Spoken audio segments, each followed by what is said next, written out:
91ஆம் சங்கீதத்தை அடிப்படையாக வைத்து எழுதப்பட்ட புஸ்தகங்கள் ஏராளம் ஏராளம். 23ஆம் சங்கீதத்தை வைத்து எழுதப்பட்ட ஆவிக்குரிய புஸ்தகங்கள் ஏராளம். அதுல முதல் வார்த்தையே தி லார்ட் இஸ் மை ஷெப்பர்ட், கர்த்தர் என் மேய்ப்பரா இருக்கிறார். அந்த ஒரே வார்த்தையை வச்சு எழுதப்பட்ட புஸ்தகங்கள் ஏராளம். அடிமையே அந்த ஒரு வார்த்தையை வச்சு ஒரு 5-10 செய்தி தயாரிச்சிருக்கிறேன். கர்த்தர் என் மேய்ப்பரா இருக்கிறார். எவ்வளவு விளக்கம் தோண்ட தோண்ட வந்துகிட்டே இருக்கும். வேத ஆராய்ச்சி, சில புஸ்தகங்கள், ஆவிக்குரிய ஆராய்ச்சி புஸ்தகங்கள், சில சர்ச் பண்ணி அவர் அந்த சங்கீதத்தை எந்த சூழ்நிலையில சொன்னார் இப்படியெல்லாம் பார்க்குறப்போ ரொம்ப ஆச்சரியமா இருக்கும். அதுபோல தான் இந்த 91ஆம் சங்கீதம் பல தடவை நம்ம படித்திருந்தாலும் நமக்கு பாதுகாப்பு கொடுக்கிற தேவன் பற்றி இங்கே எழுதப்பட்டிருக்கிறது. காட்ஸ் ப்ரொடெக்ஷன், கர்த்தரின் பாதுகாப்பு. இந்த செய்திக்கு தலைப்பு என்ன பேரு? கர்த்தரின் பாதுகாப்பு, காட்ஸ் ப்ரொடெக்ஷன். கர்த்தர் நம்மை பாதுகாக்கிறவராய் இருக்கிறார். எல்லா வசனத்தையும் பாருங்க, ஆண்டவரே டைரக்டா லிங்க் பண்ணி காப்பாத்துறத நம்ம பார்க்கலாம். எல்லா வசனமும். இந்த 2 வசனம் மட்டும் தூதர்களை அனுப்பி பாதுகாக்கிறதாக நாம் பார்க்கலாம். உன் வழிகளில் எல்லாம் உன்னை காக்கும்படி உனக்காக தம்முடைய தூதர்களுக்கு கட்டளையிடுவார். தூதர்கள், தேவ தூதர்கள் அப்படின்னு ஒரு டீம் இருக்குது. உங்களுக்கு இன்னொரு விஷயம் தெரியுமா? ஆவிக்குரிய உலகத்துக்கு வரலாம். கர்த்தருடைய பிள்ளைகள் ஒவ்வொருத்தருக்கும் 2 தேவ தூதர்கள் உங்க கூட இருக்கிறாங்களாம்.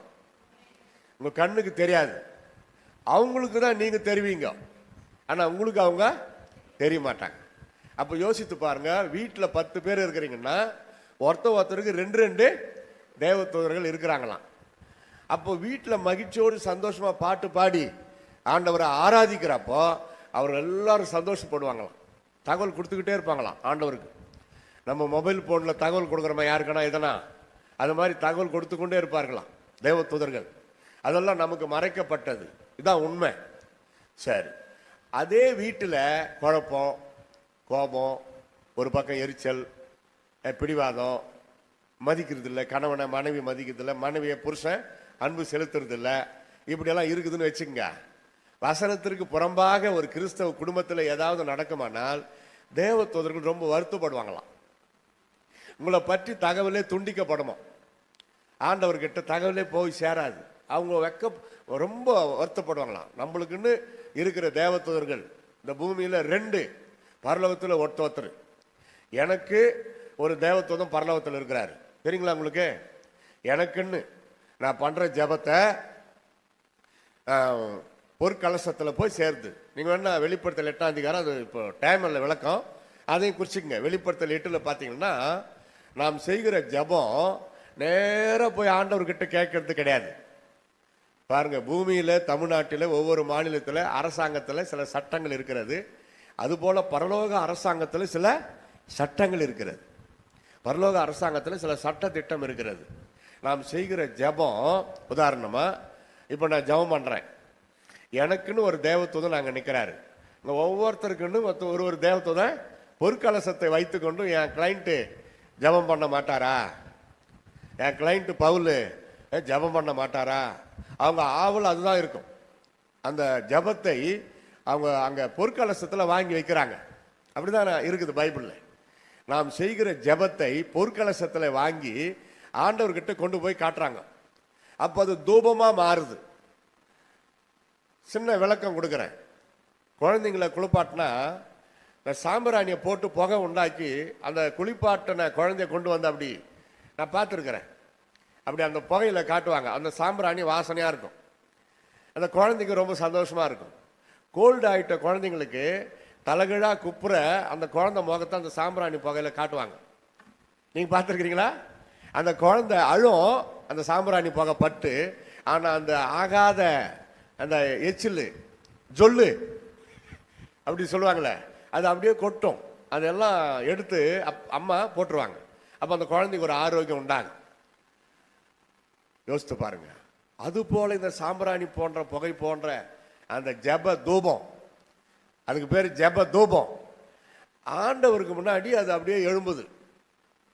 நான் எவ்வளோ ஜபம் பண்ணியிருக்கிறனோ அவ்வளோவும் அங்கே ஜப தூபம் ரொம்ப திக்கா எழும்போம். கொஞ்சமாக ஜபம் பண்ணியிருந்தா அப்படி லைட்டாக எழும்போம். அப்போ மற்றவங்க எவ்வளோ ஜபம் பண்ணியிருக்கிறாங்கன்னு வச்சுங்க, நம்ம ரொம்ப குறைவாக தான் பண்ணுறோன்னு வச்சுங்க, அங்கே எல்லாருடைய கிளைண்ட்டுக்கு முன்னாடி நம்ம தேவத்தை ரொம்ப வருத்தப்படுவார். என்ன நம்ம ஆளு, என்ன நம்ம அன்பு மகள் இப்படி ஜபத்தை குறைச்சிட்டாங்களே அப்படின்னு அவங்க வருத்தப்படுவாங்களாம். டெக்னிக்கலாக இல்லை, உள்ளதை சொல்கிறேன் பாருங்க. ஏன் சொல்கிறேன் இதன்னா, உங்களுக்குள்ளே ஜப வாஞ்சை வரணும். இதை ஞாபகம் வச்சுக்கோங்க. நாம் செய்கிற ஜபம் ஆண்டவர்கிட்ட ஜப தூபமாக போய் தேவதூதன் கையில் பொற்கலசத்தில், பொற்கலசம் சும்மா சாதாரண மண் பாத்திரம் அல்ல, பொற்கலசம். நம்ம மண் பாத்திரம், இந்த சாதாரண மண் பாண்டங்களிலே பரிசுத்த ஆவியை பெற்றிருக்கிறோம் என்று பவுல் எழுதுகிறார். அப்ப இந்த மண்பாண்டமாகி இந்த சரீரத்திலிருந்து பொங்கி எழுகிற அந்த ஜபம் அங்க இருக்கிற பொற்கலசத்துல போய் சேருது. அல்லேலூயா சொல்லுங்க. ஆண்டவரே என் கிளைண்ட் பண்ண ஜபம் அப்படின்னு நம்ம தேவதூதன் கொண்டு போய் அங்க நீட்டுவார். நமக்கு பரலோகத்தில் பெஸ்ட் ஃப்ரெண்டு பாருங்க வச்சிருக்கிறார் ஆண்டவர், இயேசுதான். ஆனாலும் அடுத்த ஒருத்தர் சபார்டினேட்டர் வச்சுக்கிறார். என் கிளைண்ட் பண்ண ஜபம் அப்பா பாருங்க. அப்போ அதை பார்க்குறப்போ ஏசு அப்பாவுக்கு தெரியும் அது என்ன ஜபம்னு. நமக்கு அது புகை, ஜப தூபம், அவ்வளோதான் அங்கே எழுதப்பட்டிருக்குது. அந்த ஜப தூபத்தை பார்க்கிற ஆண்டவர் இது என்ன ஜபம்னு அவருக்கு தெரியும். இப்படி எல்லாம் நடக்குது பாருங்க பரலோகத்தில் நம்ம ஜபம். இவ்வளோண்டோ ஒரே நொடியில் முடியுது. இது இன்னும் ஆச்சரியம். போய் மேலே சேரணும், அதுக்கப்புறம் எத்தனை மாதம் ஆகுமோ, எத்தனை நாள் ஆகுமோ சாங்ஷன் ஆகிறதுக்கு, அப்படி இல்லை. இந்த ஜபத்தை பார்க்கிற கேட்கிற கர்த்தராகிய தேவன் 10 காரியத்துக்கு நீங்க ஜபம் பண்றீங்கன்னு வச்சுக்கோங்க, 5 காரியம் சாங்ஷன் அப்பே பண்ணிடுவாருன்னு வச்சுக்கோங்க. மீதி 5 டிலே பண்ணுமா தேவதூதனே, இது 5 வேணாம் அவங்களுக்கு இப்போன்னுவார். அங்க பேசிக்கிறது நம்மளுக்கு தெரியாது. நான் இந்த காரியத்துக்கெல்லாம் ஜபம் பண்ணேன், கர்த்தர் என் ஜபத்தை கேட்கவே இல்லை, 5 தான் நிறைவேறிச்சு, கர்த்தருக்கு ஸ்தோத்திரம், உன்னை 5 இன்னும் நிறைவேறல, ஏன்னு தெரியலன்னு நினைக்கலாம். ஆண்டவருக்கு தான் தெரியும்.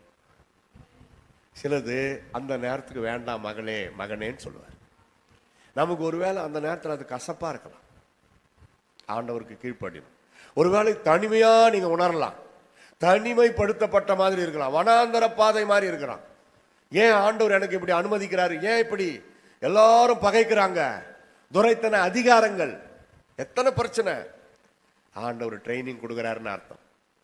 மகனே கர்த்தர் உன்னை சிட்சிக்கும் பொழுது சோர்ந்து போகாதே, கர்த்தர் யாரை அதிகமாய் நேசிக்கிறாரோ அவர்களை சிட்சிப்பார். அது என்ன அர்த்தம்? ஜபத்தை கேட்கிற மாதிரியே தெரியாது. என்ன ஆச்சு, ஆண்டவர் கண் மூடிட்டாரா, கைவிட்டாரா? இல்லை, சற்று தாமதப்படுத்துவார். இன்னொரு உதாரணம் சொல்றேன். உங்க குழந்தைங்க வளர்றாங்க, கத்தி கேக்குது, பிறந்த உங்க பையன் கத்தி கேட்கறான், கொடுத்துருவீங்களா? அதை பற்றி அவனுக்கு ஒன்றுமே தெரியாது. அந்த ஷார்ப்பான பகுதியில் அப்படியே போட்டு அமுத்திடுவான். ரொம்ப பளபளப்பாக இருக்குது அப்படின்னு குதிக்கிறதுக்கு ட்ரை பண்ணுவாங்க பாருங்க சார். ஃப்ளைட்டில் பார்த்துக்கிறீங்களா? ஃப்ளைட்டில் வந்தவங்களுக்கு தெரியும். நம்மலாம் பயந்துக்கிட்டு போயின்னு இருப்போம். அந்த குழந்தைங்க இந்த மேகத்தை, அந்த கண்ணாடி வழியாக மேகத்தை பார்த்துட்டு குதிக்கிறதுக்கு ட்ரை பண்ணுவாங்க. ஆனால் அவங்களுக்கு தெரியாது அது கண்ணாடி இருக்குது, குதிக்க முடியாது. ஆனால் அவங்களுக்கு தெரியாது பாருங்க, குதிச்சா நம்ம செத்து போயிடுவோம். எவ்வளோ, எத்தனை அடி, எத்தனை 1000 அடி உயரத்தில் பறக்குது ஃப்ளைட்டு. அதெல்லாம் இன்னும் அமெரிக்காவுக்கு போகிற ஃப்ளைட்டெல்லாம் ரொம்ப டாப்பில் மேலே போயிடும். ரொம்ப மணி நேரம் ஓடுற ஃப்ளைட்டு எல்லாத்த விட அது. பார்க்கறதுக்கு அவ்வளோ கண் கவர்ந்த காட்சியாக இருக்கும். இந்த மேகங்கள் எல்லாம் மல்லிகை பூ மாதிரி அவ்வளோ அழகாக இருக்கும். வெள்ளை கலரில், வெள்ளை கலரே கிடையாதுல்ல, வெள்ளை நிறத்தில் வெள்ளையாக காட்சி அளிக்கும். நமக்கு ரசிப்போம். ஒரு பக்கம் உருப்படியாக போய் சேரணுமே அப்படின்னு யோசிப்போம். ஆனால் குழந்தைகள் பாருங்க அப்படியே துடிப்பாங்க, என்ன விடுங்க நாங்கள் போகணுன்ற மாதிரி. ஆனால் பெற்றோர் விட்டுருவாங்களா? ஆசைப்பட்டா, பசங்க ஆசைப்பட்டா விட்டுருவாங்களா? அது போல தான் கத்தி குழந்தை கேட்டால் கொடுத்துருவாரா அப்பா? வளரணும், சொல்லுங்க எல்லாரும், வளரணும். கத்தியை பற்றி கொஞ்சம் கற்றுக் கொடுக்கணும். இந்த இடத்துல நீ கை வச்சனா அர்த்தகம் அப்படின்னு சொல்லி கத்தியை தான் கையில் பிடிச்சிக்கிட்டு கைப்பிடியை கொடுப்பாரு. கரெக்டா? கைப்பிடியை மட்டும்தான் பிடிக்கணும். இப்போ வெட்டு எதையோ ஒன்று கொடுப்பாங்க, வெங்காயமோ கத்திரிக்காயோ இதை கொடுத்து இஷ்டத்துக்கு வெட்டுன்னு கற்றுக் கொடுப்பாங்க. கூட பாதுகாப்பு கொடுப்பாங்க பாருங்க. தப்பா வெட்டிடக்கூடாது, அப்படியே தான் பிடிக்கணும், இப்படி திருப்பிடக்கூடாது, இப்படி திருப்பக்கூடாது, அந்த ஷார்ப் மேலே வரக்கூடாது, அப்படியெல்லாம் சொல்லி கற்றுக் கொடுப்பாங்க. அப்புறம் வளர வளர வளர அப்பா எப்படி கொடுப்பாரு கத்தியை தெரியுமா? அப்படியே கொடுப்பாரு. என்ன குழந்தை வளர்றான், கற்றுக்கிட்டான், கத்தி அப்படின்னா என்னன்னு தெரிஞ்சுக்கிட்டான், அப்படியே கொடுப்பாரு. அவன் கரெக்டாக வாங்கிக்கிட்டு அந்த கைப்பிடியை மட்டும் அவனே பிடிச்சி வெட்டுவான். அப்போ அவன் வளர்றான். இன்னும் நல்லா வளர்ந்த பிறகுன்னா திரும்ப பண்ணுவார், அப்பா கேட்ச் அப்படின்னு அந்த கத்தி அப்படி போடுவார். சர சர சர சர சரான்னு பல்ட்டி அடிச்சு 10 பல்ட்டி 20 பல்ட்டி அடிச்சு போய் அந்த கத்தி அவன் கையில் கரெக்டாக கைப்பிடி பிடிப்பான். அவ்வளோ பக்குவமாயிட்டான் பையன். அதே போலதான் எது எது உங்களுக்கு இப்போ தரணும், எது எது அடுத்த மாசம் தரணும், எது எது அடுத்த வருஷம் தரணும் ஆண்டவருக்கு தெரியும். Hallelujah. Come to the point. உன் வழிகளில் எல்லாம் உன்னை காத்துக்கொள்ள உனக்காக தம்முடைய தூதர்களை கட்டளையிடுவார். தூதர்களுடைய பணி பின்னாடி சொல்லுவோம் பாருங்க. உன் பாதம் கல்லில் இடராதபடிக்கு அவர்கள் உன்னை தங்கள் கரங்களில் ஏந்தி கொண்டு போவார்கள். அருமையான ஒரு வார்த்தை. தெரியாம இடறி தவறி விழுந்தால் அப்பா இயேசுவே கண்டிப்பா காப்பாத்துவார். அப்படி காப்பாத்தல கீழே விழுந்துட்டீங்களா, உயிர் போவாத பார்த்துக்குவார். ஏதோ ஆக மொத்தம் உங்களுக்கு அற்புதம் நடக்கும். என் கண்ணால பார்த்தேன். கோயம்புத்தூர்ல ஐபிஎஸ் சபை அடிக்கடி என்னை கூப்பிட்டு யோபு ஞான பிரகாஷ் ஐயா உயிரோடு இருந்தப்போ பயன்படுத்துவார். அவங்க மகனுங்களும் பயன்படுத்துவாங்க. சாட்சி உள்ளவங்க யாருன்னா சாட்சி சொல்லுங்கன்னாரு. அப்போ 4-5 பேர் சொன்னாங்க. அதில் ஒரு சகோதரி தன்னுடைய குழந்தையை தோல் மேலே வச்சுக்கிட்டு சாட்சி சொல்கிறாங்க. ஏன்னா அந்த குழந்தை தான் மெயின் ஆக்டர். ஒரு 2.5-3 வயசு இருக்கும். 4 அடுக்கு மாடி மேலே இருந்து குழந்தை கீழே விழுந்துட்டான். எத்தனை அடுக்கு? ஐயோ அவ்வளோதான் என் குழந்தைன்னு போய் பார்த்தா வழக்கம் போல அவன் விளையாண்டு இருக்கிறான்றாங்க. அந்த குழந்தை வழக்கம் போல ஒண்ணுமே தனக்கு நேரிடாதபடி அவன் விளையாடி கொண்டிருந்தான். அந்த குழந்தை தான் அந்த குழந்தை அப்படின்னு காட்டுறாங்க சாட்சி. அல்லே சொல்லுங்க. அப்ப குழந்தைகளுக்கும் தேவ தூதர்கள் பாதுகாப்பு இருக்கிறது. நிறைய நான் கேள்விப்பட்டிருக்கிறேன், கண்ணால பார்த்திருக்கிறேன். 48 ஆண்டுகள் நான் சுவிசேஷ ஊழியம் செய்யறேன், ஊழியமும் செய்யறேன். சிலருடைய அனுபவ சாட்சிகளை கேட்கிறப்போ நான் உண்மையாவே கர்த்தரை ஸ்தோத்திரம் பண்றேன். எங்க வாழ்க்கையில் நேரிட்ட எத்தனையோ ஆபத்துகள் கர்த்தர் காப்பாற்றி இருக்கிறார். விஷப்பூச்சிகள் கடிக்க வந்த நேரத்தில் கர்த்தர் காப்பாற்றி இருக்கிறார். எத்தனையோ சூழ்நிலை நாங்க அப்படி கடந்து போயிருப்போம், இங்க விழுந்திருக்கோம் நிறைய முறை. ஒரு முறை நாங்க ராணியா மனைவி ஒரு இடத்துக்கு போயிருந்தோம் ஊழியத்துக்கு. இருங்க ஒரு நிமிஷம். நாமக்கல்ல ஊழியமெல்லாம் முடிச்சுட்டு பஸ் ஏற போகிறோம். சேலத்துக்கு வரணும். நாங்கள் சேலம் வந்து அங்கேருந்து வீட்டுக்கு வரணும், இது வேலூருக்கு வரணும். அப்போது சேலத்துக்கு வரத்துக்கு பஸ் ரெடியாக புறப்பட்டுச்சு. பஸ் ஸ்டாண்ட்லேருந்து வெளியே வருது. நான் சொன்னேன், அம்மா இதில் ஏறிடலாம். அது என்னன்னு தெரியல, வேணான்ட்டாங்க. நல்லா கவனிங்க. என் மனைவி என்ன சொன்னாங்க, வேண்டான்னு சொல்லிட்டாங்க. எனக்கு கொஞ்சம் கோவம் வந்துடுச்சு. ஏன் என்னாச்சு உனக்கு, நம்ம போய் சீக்கிரம் சேரலாம்ல. இல்லை அது என்னன்னே தெரியலிங்க, இதில் வேண்டாம், அடுத்த பஸ்ஸுக்கு போகலான்ட்டாங்க. நீ நான் பெரிய தீர்க்குதர்ச்சியா நம்ம உடனே கேட்கறது. ஐயோ அப்படியெல்லாம் சொல்லலை, என் மனசாட்சிக்கு அது என்னன்னு தெரியல, இதில் விருப்பம் இல்லை. இத்தனைக்கு நல்லா தான் இருக்குது பஸ், இடமெல்லாம் இருக்குது. சரி மனைவி சொல்லுது, கேட்போம் என்ன இப்போ அர்ஜென்ட்டுன்னு சொல்லி நான் வேண்டாம் வெறுப்பாக தான் நின்றுட்டோம். அது போயிடுச்சு. நான் மொர்சிக்கிட்டு தான் இருக்கிறேன். அப்போ கூட அடுத்த பஸ் வந்தது. என்ன ஏம்மா சொல்கிறான்னா, இதில் போகலான்னா. ஏறி உக்காண்டோம். என் மூஞ்சி வெந்துன்னு தான் இருக்குது. என்னங்க கோவம் இல்லை, இன்னத்துக்கு அப்படி சொன்னேன்னு தெரியல, நீ ஏன் அதிலே போயிருந்தா கொஞ்சம் ஒரு 20 நிமிஷம் முன்னாடி போயிருக்கலாம் இல்லையா. சரி என்னமோ தெரியாமல் சொல்லிட்டேன், விட்டுருங்க அப்படின்னு சொல்லிட்டாங்க. அது மன்னிச்சு மறந்துட்டேன். நாமக்கல்லுக்கும் சேலத்துக்கும் இடையில பாதியில் என் மனைவி இதில் ஏற வேண்டான்னு சொன்னாங்களே, அந்த பஸ் உருண்டு கிடக்குது. ஒரு 5-6 பேர் அவுட்டு. சிலருக்கு கை உடஞ்சி கால் உடஞ்சி அழுதுன்னு கெடுக்குறாங்க. எங்க டிரைவரை நிறுத்திட்டாரு. ஏன்னா எல்லாம் கிடக்குது, ஒரு ஹெல்ப் பண்ணலான்னு சொல்லி நிறுத்திட்டாரு. நானும் இறங்கி ஓடனேன், என்னால் முடிஞ்ச ஹெல்ப் பண்ணேன். யார் யார் என்ன ஆச்சு என்ன எது நம்மளால் முடிஞ்சது. அதுக்குள்ள அந்த வேனெல்லாம் வந்தது, அந்த சொந்தக்காரங்களெல்லாம் வந்து அழுதுன்னு கெடுக்குறாங்க. கத்திக்கிட்டு கெடுக்கிறாங்க, செத்து போயிட்டுங்களை தூக்கி ஒரு இடத்துல வைக்கிறாங்க. யோசிக்கிறேன், எந்த மூஞ்சை வச்சுன்னு இப்போ என் மனைவியை நான் பார்க்கறது அப்படின்னு. என் மனைவி என்னமோ எட்டி பார்த்துட்டு தான் இருக்கிறாங்க. பெண்கள் யாரும் அவ்வளோவா இறங்கி வரல. நான் வந்து கை கொடுத்து, சாரிம்மா, உண்மையாகவே நீ சொன்னதை இப்போ நான் உணர்றேன். நம்ம உருப்படியாக போய் சேர்ந்துருக்க முடியாது இல்லையா, ஆண்டவர் தான் தடுத்து நிறுத்தினார் உன் மூலமா. பிரைஸ் தி லார்ட், அல்லேலூயா. அதனால சில நேரங்களிலே மனைவி சொன்னாலும் புருஷன் சொன்னாலும் என்னன்னு தெரியலன்னு அமைதியாக ஒத்துக்குங்க. நல்லதுக்காக தான் இருக்கும். சில டைம்ல சொல்றவங்களுக்கே தெரியாது ஏன் சொல்றாங்கன்னு. தேவன் தாமே விருப்பத்தையும் செய்கையையும் உண்டாக்குகிறவராய் இருக்கிறார். நமக்கே ஒரு அந்த இஷ்டம் வரணும். காலையில் இதே சென்னையில் சென்ட்ரல் ரயில்வே ஸ்டேஷன் பக்கத்தில் யானை கவுனி மெயின் ரோடு, அங்கே ஒரு சர்ச்சு. அதுக்கு தான் பாஸ்டர் செல்வராஜ்னு ஒரு அண்ணன், நம்ம ஐயா மாதிரி தான், அண்ணன் மாதிரி. அவரு ஒரு 4 மாதம் முன்னாடியே இன்றைய தேதியை புக் பண்ணி, வந்துருங்க பிரதர், நீங்கள் போன வருஷம் வந்தீங்க, அதோட நான் இடையில கூப்பிடல, இந்த முறை வந்துருங்க அப்படின்னு புக் பண்ணார். ஒத்துக்கிட்டேன். அப்புறம் காலையில் 8 மணிக்கு ஒத்துக்கிட்டேன்னு வச்சுங்க, மத்தியானம் 2, 4, 5 அப்படி ஆகுது. நம்ம பாஸ்டர் ஐயா ஞாபகம் வந்தது. அவருக்கு ஃபோன் பண்ணி, பாஸ்டர் அண்ணா ஸ்தோத்திரம், இந்த மாதிரி காலையில் சென்னையில் இப்படி நடக்குது, மாலையில் உங்கள் சர்ச்சில் ஆராதனை நடத்துகிற வழக்கம் உண்டான்னு. நடத்துகிறோன்னாரு. நான் வந்துடுறேன்னே. நானே தான் கேட்டேன் இந்த நாள், ஏன்னா சென்னைக்கு வரவே வர்றோம், உடனே ஓடிவிட்டா எப்படி, கொஞ்சம் அடுத்த ஒரு ஊழியர் செய்யலாமே. அதான் சுவிசேஷகர்களுக்கு அந்த ஒரு ஆசை இருக்கும் எப்போ. வாங்க, ஆனால் ஜனங்க நீங்கள் நினைக்கிற மாதிரி ரொம்ப பேர் இருக்க மாட்டாங்க, காலையில் வர்ற மாதிரி நிறைய பேர் வரமாட்டாங்கன்னாரு. என் கண்ணு முன்னாடி 10 பேர் இருந்தால் போதாண்ணே, நான் பேசுகிறேன்னே. 10 பேருக்கு மேலே இருக்கிறீங்க. பிரைஸ் தி லார்ட், அல்லேலூயா. அப்படியா, வாங்கன்ட்டார். ஆனால் சில ஊழியக்காரர் எவ்வளோ பேர் வருவாங்க, இதுக்கு நானே தான் வர்றேன்னு சொல்லுவாங்க. ஒத்துக்கின பிறகு எவ்வளோ பேர் வருவாங்க என்ன ஏதுன்னு. நமக்கு அப்படி இல்லை, எல்லா ஆத்துமாக்களும் விளையாட பெற்றது.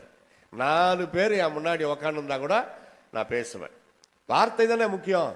ஒரே ஒரு ஆத்மாவை தேடி இயேசு போனார், ஒரே ஒரு ஆத்மாவை தேடி பிலிப்பு போனார்.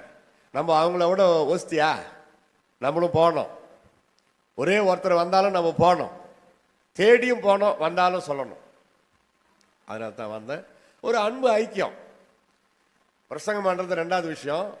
ஒரு வருஷம் கழிச்சு பாஸ்டர் அண்ணன் பார்க்குறோம்ல, அதனால அது ஒரு திருப்தி. பரிசுத்தவான்கள், கர்த்தருடைய பிள்ளைகள் ஒருவரை ஒருவர் காணும் பொழுது, அவர்கள் பேசும் பொழுது அவர்களையும் அறியாமல் ஏதோ ஒன்று நடக்கும். உள்ளத்தில் ஒரு ஆறுதல், மன அமைதி, ஒரு திருப்தி. பக்தர்கள், பரிசுத்தவான்கள் அந்த காலத்திலேயே, பழைய ஏற்பாட்டு காலத்திலும் சரி, புதிய ஏற்பாட்டு காலத்திலும் சரி, பல மைல்கள் நடந்து போய் பார்த்துட்டு வந்திருக்கிறார்கள். இப்போனாலும் எவ்வளோ வாகனங்கள் வந்துருச்சு. அந்த காலத்தில் எதுவுமே கிடையாது. நடந்து போய் ஒரு ஊழியர் இன்னொரு ஊழியரை காண நடந்து போய் பார்த்து, கட்டி தழுவி, அன்பு செலுத்தி, அங்கே தங்கி இருந்து அவங்களோட ஐக்கியப்பட்டு, ஊழியம் இருக்குதோ இல்லையோ அந்த அந்த அன்பு ஐக்கியம், குடும்ப அன்பு ஐக்கியம். அப்படி ரிலாக்ஸாக இருந்துட்டு ஜெபம் பண்ணிட்டு, சரி பிரதர் நான் போயிட்டு வரேன்னு சொல்லி கிளம்பி போயிருக்கிறாங்க. அது ஒரு பெரிய மகிழ்ச்சியான ஒரு காரியம். இந்த வயசு ஆகிக்கிட்டே போகுது. ஒரு காலத்தில் இந்த ஊழியர்கள் ஐக்கியம் அதெல்லாம் நான் போகிறதில்ல. இப்போ என்னன்னு தெரியல, 7 ஊழியர்கள் ஐக்கியத்தில் நாங்கள் இருக்கிறோம். 7 ஊழியர்கள் ஐக்கியத்தில் நாங்கள் இருக்கிறோம். அதுக்கு மாதம் மாதம் சந்தாவும் கட்டுறோம். நாங்கள் போகிறோமோ இல்லையோ, எங்கன்னா ஊழியத்துக்கு போயிட்டா போக முடியாது, எங்கேயும் போகலன்னா வந்துடுவோம், உட்காந்து இருப்போம், பேசிட்டோம். பிரசங்கர் வந்திருக்கிறாரு, அவர் பேசிட்டோம், அவர் மூலமாக ஆண்டவர் என்னோட பேசுவார். நான் பிரசங்காரு, ஊழியக்காரு, 48 வருஷம் நான் போதிக்கிறேன், பிரசங்கம் பண்ணுறேன், அந்த பிரசங்கத்தை நான் ஏன் கேட்கணும் அப்படி நினைக்கவே மாட்டேன். நானும் நோட்டு எடுப்பேன், இன்ஸ் எடுப்பேன். என் சிறு பருவம் முதல் இன்று வரைக்கும் நோட்டு எடுத்து மற்றவங்க பிரசங்கத்தை நான் இன்ஸ் எடுப்பேன். இந்த நான் பிரசங்கம் பண்ணுறப்போ நோட்டு எடுத்து பேனா எடுத்து எழுதுறாங்களே, அவங்கள பார்த்தா எனக்கு ரொம்ப பிடிக்கும். அவங்களுக்கெல்லாம் பேனாலாம் வாங்கி கொடுப்பேன். இப்போ இல்லை, முதல்ல சொல்லிடுறேன். சில இடத்துல வாங்கிட்டு போயிட்டு கொடுப்பேன். இந்த படிக்கிற பசங்களுக்கு நோட்டே கூட வாங்கிட்டு போய் சில இடத்துல கொடுப்போம். அது ஒரு ஹேபிட், பழக்கமாயிடுச்சு. ஓகே, இப்போ பார்க்கலாம். 91 உன்னதமானவர், த மோஸ்ட் ஹையஸ்ட் அப்படின்னு அர்த்தம். உன்னதமானவர் என்றால் த மோஸ்ட் ஹையஸ்ட். மறைவில், சீக்ரெட் பிளேஸ். மறைவில் என்றால் சீக்ரெட் பிளேஸ். இதை கூட புட் ஆஃப் திஸ் அப்படி வேறு எதையுமே நம்பாமல் உன்னதமானவராகி தேவனை மட்டும் நம்பி விசுவாசத்து அவருடைய மறைவில் என்றால் ஒளித்து வைக்கிறார், பாதுகாக்கிறார். முழு நம்பிக்கை நான் அவர் மேல் வைக்கிறேன், கர்த்தரின் பாதுகாப்பு என்னோடு கூட இருக்கிறது. அப்படி விசுவாசிக்கணும். கர்த்தரைய நம்புறீங்களா? கர்த்தரையே நம்பும். என்ன நடக்குமோ அவங்க கிட்ட கொஞ்சம் உதவி கேட்கலாம். கர்த்தர்கிட்ட கேட்டீங்க 10,000, அப்படியே ஜெபம் பண்ணே இருங்க. நல்ல காரியத்துக்கு கேட்குறீங்கன்னா கர்த்தர் உதவி செய்வார், அதுக்குரிய ஆலோசனை தருவார். அப்படி கூட யாருக்கிட்ட கேட்கணும் அப்படியெல்லாம் ஆலோசனை கொடுப்பார். ஒருத்தருக்கு ஒருத்தர் கை பதிலாக வாங்குறது கொடுக்கறது மனித இயல்பு. இயேசு கிறிஸ்துவே பேதுருக்கிட்ட, பேதுருவே உன் படகை எனக்கு தருவாயா கேட்டார். தேவகுமாரன் இயேசுவே கேட்டார், கேட்டு வாங்கினார். இதான் நினைச்சிருந்தா, மகனே அவங்கிட்ட போய் எதுக்கு நீ படகு கேட்குற, நான் உனக்கு தங்க படகு அனுப்புறேன், வானத்தில் இருந்து பரலோகத்தில் இருந்து அதில் உக்காந்து கடலில் கொஞ்சம் தள்ளி போய் நீ பேசு போதி அப்படின்னு சொல்லியிருக்கலாமே. இல்லை, மனித நேயம் என்ன? இல்லாத பொழுது கேட்டு வாங்குவதும் இருக்கிற பொழுது மற்றவர்களுக்கு கொடுப்பதும். அதைத்தான் இயேசு அங்கே கற்றுக் கொடுக்கிறார். அவர்கிட்ட ஒன்றும் இல்லை என்பதற்காக அவர் அங்கே கேட்கல. இப்போ 7ஆம் நாள் தேவனாகி கர்த்தர் ஓய்ந்திருந்தார்னு இருக்குது. சர்வத்தையும் படைத்த தேவனுக்கு ஓய்வு தேவையா? அவரே தேவன், சர்வ வல்லமை பொருந்தியவர், அவருக்கு ரெஸ்ட் தேவையா? ஆனா ஏன் ஓய்ந்திருந்தார்? நம்ம அதை கடைபிடிக்கணும்னு சொல்லி அவர் நம்மை போல மனித தன்மையில அதை கடைபிடித்தார். அல்லே சொல்லுங்க, அல்லேலூயா. ரட்சிக்கப்பட்டு ஞானஸ்தானம் எடுக்கிறோம். இயேசு ஏன் எடுத்தாரு? அவர் நான் ரட்சிக்கப்பட்டாரா? அவர் நான் பாவம் செய்துட்டு அப்புறம் பாவ மன்னிப்பு கேட்டு கதறி அழுது ரட்சிக்கப்பட்ட பிறகு ஞானஸ்தானம் எடுத்தாரா? பாவ மன்னிப்பை கொடுக்கறதே இயேசுனா அவருக்கு எதுக்கு ஞானஸ்தானம்? யோசிக்க தோணுதில்ல. யோவான் சாணகன் கேட்கிறாரு, போதகரே நான் உம்மிடத்தில் பெற வேண்டியதா இருக்க நீர் என்னிடத்தில் வரலாமா? இயேசு சொல்றாரு அழகான ஒரு வார்த்தை, இப்பொழுது எனக்கு இடம் கொடு, இப்படி எல்லா நீதியையும் நிறைவேற்றுவது நமக்கு ஏற்றதா இருக்கிறது. என்ன அர்த்தம்? என்னை பின்பற்றி வருகிற அடுத்த சந்ததி இந்த வழியாக தான் வரணும். எடுத்துட்டீங்களா? பேப்டிசம் எடுத்துட்டீங்களா? பிதா குமாரன் பரிசுத்தாவின் நாமத்தினாலே வேத வசனத்திற்கு கீழ்ப்படிந்து தண்ணீரில் மூழ்கி எடுக்கிற ஞானஸ்தானத்தை பற்றி நான் கேட்கிறேன். சின்ன குழந்தையிலே தெளிச்சது அதெல்லாம் அந்த நேரத்தில் அந்த காலகட்டத்தில் பிரதிஷ்டைக்காக அப்படி ஒரு சென்டிமெண்ட் சில சபைகளிலே வைத்திருந்தார்கள். அது நடந்து முடிந்த விஷயம். அந்த குழந்தை பிறந்து வளர்ந்து வசனத்தை படிச்சு, ஓஹோ ஞானம் பிளஸ் ஸ்நானம், ஒருத்தனுக்கு ஞானம் வந்த பிறகுதான் ஸ்நானம். ஞானம், கர்த்தருக்கு பயப்படுகிறதே ஞானத்தின் ஆரம்பம். ஒரு குழந்தைக்கு கர்த்தருக்கு பயப்படுறது என்றால் என்னவென்றே தெரியாது. அது குழந்தை, அது ஏற்கனவே தேவ சாயல். சிறு பிள்ளைகள் கர்த்தரால் நேசிக்கப்படுகிறார்கள். அது வளர்ந்து பாவம் என்ன பரிசுத்தம் என்ன ஞானத்தை பெற்று கர்த்தருக்கு பயந்து நம்ம இனிமே பரிசுத்தமா வாழணும்னு உணர்ந்து ரட்சிக்கப்பட்ட பிறகு போதகர்கிட்ட அதுவே கேட்கணும். அவங்க அப்பா அம்மா கேட்கக்கூடாது. ஐயா நான் ரட்சிக்கப்பட்டிருக்கிறேன், எனக்கு ஞானஸ்நானம் தேவை, எனக்கு ஞானஸ்நானம் கொடுங்கள்னு தெளிவா கேட்கணும். அதை பற்றி கேள்வி போதகர் கேட்டால் பதில் சொல்லணும், அதை பற்றி தெரிஞ்சிருக்கணும். அதனால தான் சிலருக்கு ஞானஸ்தானம் எடுக்கிறதுக்கு முன்னாடி போதகர் உட்கார வச்சு பைபிள் ஸ்டடி நடத்துவார். ஞானஸ்தானம் என்றால் என்ன, அது ஏன் பெறுகிறார்கள், அது பெற்றால் என்ன, அப்படியெல்லாம் கொண்டு போவாங்க. ஹீலிங் ஆகிறதுக்கு அற்புதம் நடக்கிறதுக்கு ஞானஸ்தானம் கிடையாது. தேவனுடைய நீதியை நிறைவேற்றுவதற்கு ஞானஸ்தானம் தேவை. அது குழந்தைக்கு தெரியுமா? எனக்கா என்னது அது அப்படிதானே கேட்கும். அதனால்தான் அது செல்லாது. அது பக்தியில பெற்றோர் வளர்ப்பதற்காக அவங்களுடைய உடன்படிக்கை இருக்கலாம். பைபிள் அதுக்கு ஆதாரமும் கிடையாது. பிரதிஷ்டை பண்ணினார்கள். இயேசுவை தேவாலயத்தில் கொண்டு போய் பிரதிஷ்டை பண்ணினார்கள். ஆவிக்குரிய கர்த்தருடைய பிள்ளைகள் தேவாலயத்தில் கொண்டு போய் குழந்தைக்கு பெயர் வைத்து பிரதிஷ்டை பண்ணினார்கள். அந்த குழந்தை செத்து பழிச்சுன்னா அதை ஊழியத்திற்கு அர்ப்பணித்து பிரதிஷ்டை பண்ணி பேர் வைப்பார்கள். நான் பீகார் முசாபானியில் பிறந்தேன், வட இந்தியாவில். என் பேர் பழைய பேர் வேலாயுதம், அப்பா பேர் பாலாஜி, அம்மா பேர் ஆண்டாள். ஒரு 3 வயசுல நான் செத்து போயிட்டேன். ஐயா மாதிரி ஒரு ஊழியக்காரர் அந்த வழியா போயின்னு இருக்கிறார்.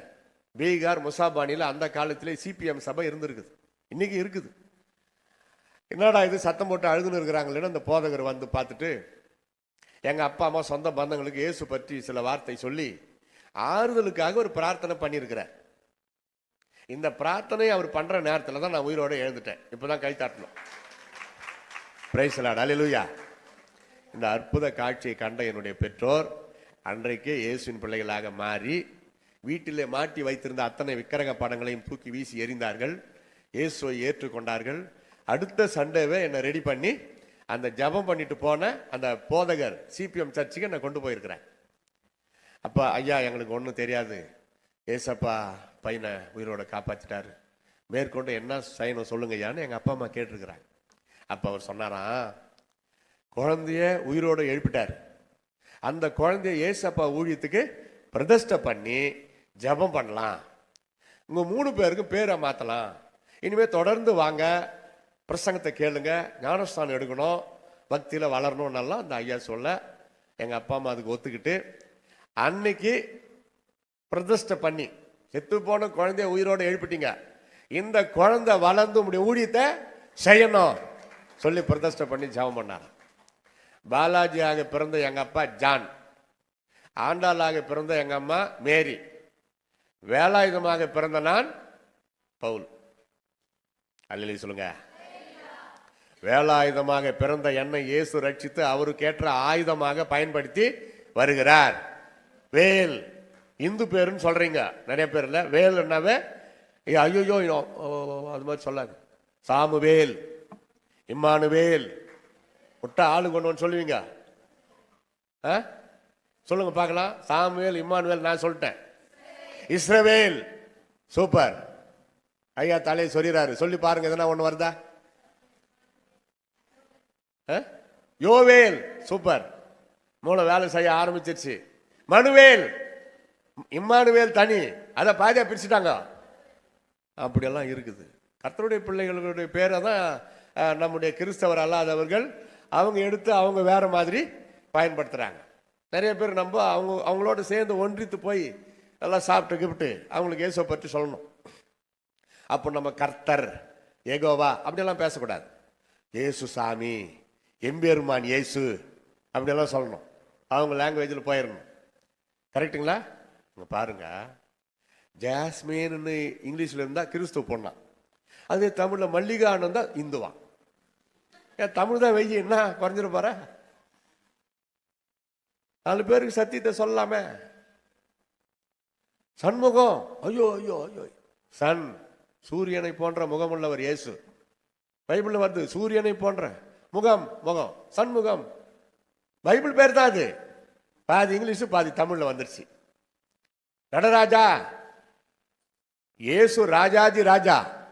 அவர் சிலுவை தூக்கி கொண்டு நடந்தார் கல்வாரி மலைக்கு, அதான் நடராஜா. முனுசாமி, 3 சாமி, பிதா, குமாரன், பரிசுத்தாய், திரியேக தேவன். அப்படி நிறைய இருக்குது. கிறிஸ்தவத்தை சார்ந்துதான் அவங்க அப்படி பேர் வச்சாங்க. இது நிறைய பேர் மறந்துட்டோம். நம்ம பேர் மாத்துறதுனால ஒன்றும் இல்லை. அவங்க ஒரு பக்தியில் பாஸ்டரை மாற்றினாரு, எங்கள் அப்பா அம்மாவுக்கு மாற்றினாரு, எனக்கு மாற்றினார், அது வேறு விஷயம். செத்து பழிச்ச குழந்தைக்கு பைபிள் பேர் வைக்கலாம். ஞானஸ்தானம் பெறப்போ பாஸ்டர் பேர் கேட்பாரு. ஜென்ரலான பேர் இருந்தால் அப்படியே விட்டுருவாங்க. அது ஒரு மாதிரி இருந்தால் கிறிஸ்துவ பேர் வைக்கிறாங்க. சரி இருக்கட்டும், எப்படினாலும் சரி, ஆண்டவருக்காக நம்ம ஏதாவது செய்யணும். அதான் நம்மளை பரலோகத்தில் பெரியவங்களா மாற்றும். அல்லேலூயா. அப்போ உன்னதமானவரின் மறைவில் ஆண்டவர் பார்த்தீங்களா, உன்னதமானவர் நடக்கிற the God's secret of God's secret of most high under the shadow of Almighty. Almighty God. Our God is Almighty God. உன்னதமானவர் அப்படிதான் சொல்றாங்க. சர்வ வல்லவரின் நிழலில் தங்குவான். Most high. இயேசுவை தவிர யாருமே கிடையாது. Most high. எந்த தெய்வத்தையும், விவேகானந்தர் சொன்னாரு, எந்த தெய்வத்திற்கும் ஒப்பாக இயேசுவை மதிப்பிடாதீர்கள், அவர் எல்லாரையும் கடந்தவர். உங்களுக்கு மோட்சம், முக்தி அடைய வேண்டும் என்றால் இயேசுவை நம்புங்கள், அவரை வணங்குங்கள். விவேகானந்தர் கிறிஸ்தவர்கள் லிஸ்ட்ல இல்லாத ஒரு துறவி சொன்ன வார்த்தை இது. இயேசுவை பற்றி நிறைய சொல்லியிருக்கிறார். பாரதியார் பற்றி படிச்சிருக்கிறீங்களா? இதுல பாட புஸ்தகத்தில் அவர் இயேசுவை பற்றி அழகா பாடி இருக்கிறார். அது எனக்கு ஞாபகத்தில் வரல. மரித்தார், அது கவிதையில் அவர் சொல்றார். மரியாளின் மைந்தர் அப்படியெல்லாம் வருவாங்க. எத்தனையோ சாமிங்க, எத்தனையோ சன்னியாசிங்க, எத்தனையோ சாமியாருங்க எங்க எங்க எப்படி செத்தாங்கன்னு சொல்லிட்டு, இயேசு செத்தார், 3ஆம் நாள் உயிரோட எழுந்தார், மகதலேனா மரியாளுக்கு முதல் முறை காட்சி அளித்தார். அப்படி அவர் கொண்டு போறார் கவிதையில். கண்ணதாசன், கவிஞர் கண்ணதாசன், திரைப்பட படங்களுக்கெல்லாம் பாட்டு எழுதுகிற கண்ணதாசன், அவரு இயேசு காவியம்னு ஒரு பெரிய புஸ்தகமே எழுதினார். நான் அதை ஒரு இடத்துல இருந்து ஃபுல்லாக படித்து பார்த்தேன். இயேசு பிறந்ததுல இருந்து அவர் மரித்து உயிரோடு எழுந்து மறுபடியும் வர்ற வரைக்கும் எழுதியிருக்கிறார். இயேசு மறுபடியும் வருவார், இயேசுவை நம்புவோமே, அப்படிதான் அவர் முடிக்கிறார்.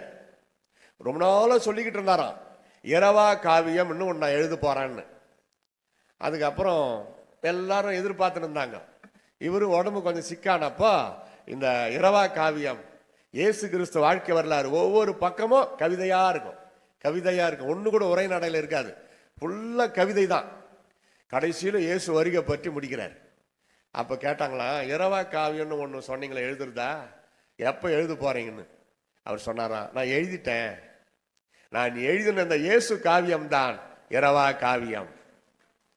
இப்போ கூட நீங்க எங்கன்னா போய் வாங்கலாம், கிறிஸ்தவ புஸ்தக நிலையத்தில் கூட அது இருக்குது. புறஜாதி மக்கள் எவ்வளவு பேரு, புறஜாதி மக்கள் இயேசு கிறிஸ்துவ பற்றி துதிச்சிருக்கிறாங்க, பாட்டு பாடி இருக்கிறாங்க, நம்புறாங்க. கர்த்தருடைய பரிசுத்த நாமத்துக்கு ஸ்தோத்திரம். உலகம் ஃபுல்லா இயேசு பற்றி நற்செய்தி அறிவிக்கப்படணும். யாரை கொண்டோம் அவர் இந்த காரியத்தை செய்வார். கர்த்தருக்கு ஸ்தோத்திரம். மோஸ்ட் ஹை, வேறு யாருமே கிடையாது. ஆல்மைட்டி காட், சர்வ வல்லவர்.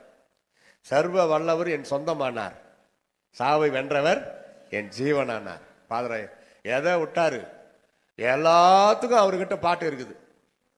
எந்த ஒரு காரியத்தை யோசிங்க, அவர்கிட்ட பாட்டு இருக்குது. எழுதிட்டாரு, பாடிட்டார்.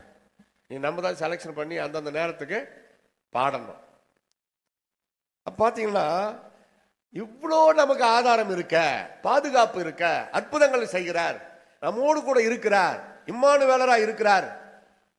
எதுக்காக நம்ம புறஜாதி மக்களை போல, இயேசுவை அறியாத மக்களை போல நம்ம சென்டிமெண்ட், சென்டிமெண்ட்னா நல்ல சென்டிமெண்ட் இருக்குது, மூட நம்பிக்கையை பின்பற்றாதீர்கள்.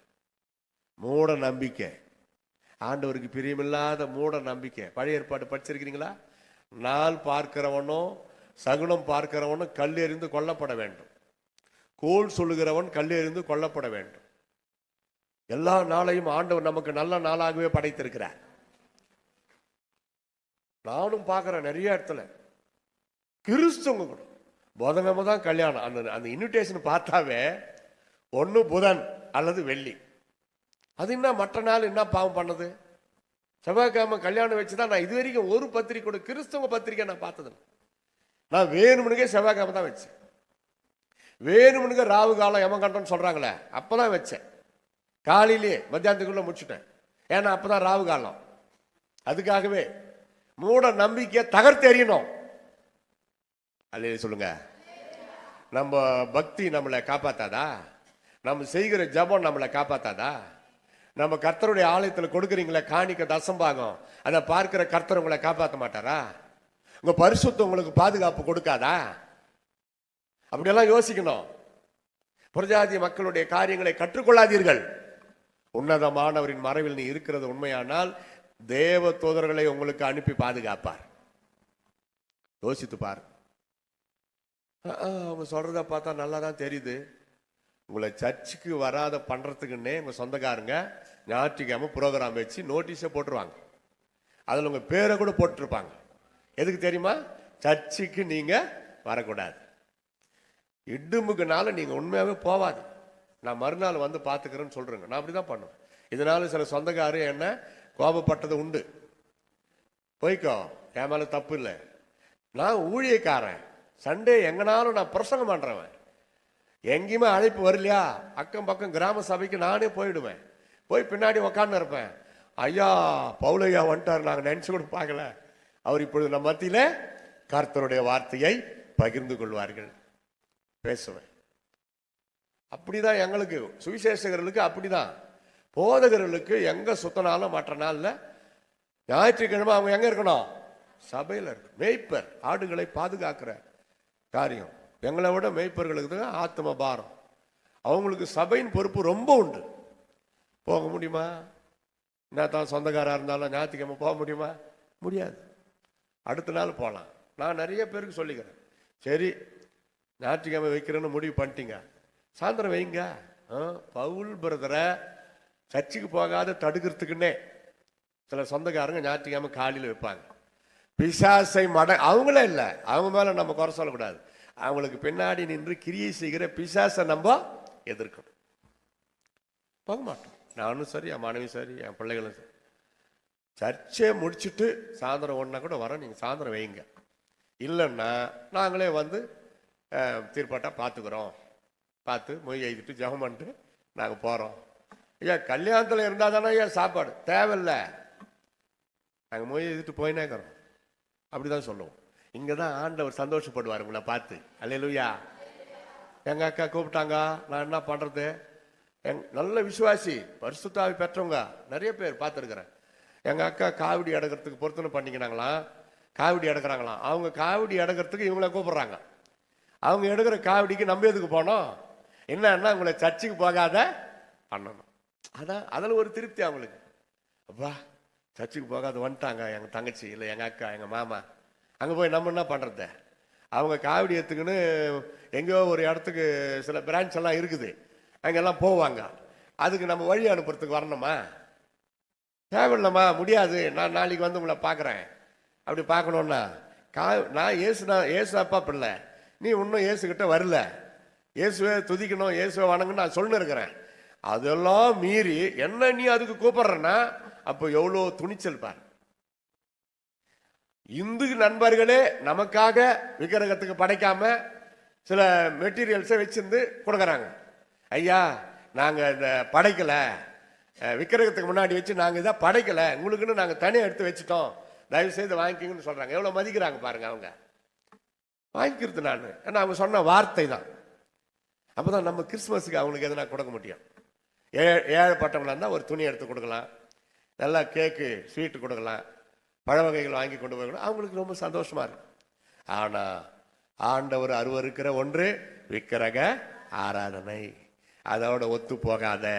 உன் தேவனாகிய கர்த்தர் நீ விக்கிரகத்திற்கு முக்கியத்துவம் கொடுப்பாயானால் எரிச்சல் உள்ள தேவனாய் இருக்கிறேன் என்று சொல்லுகிறார்.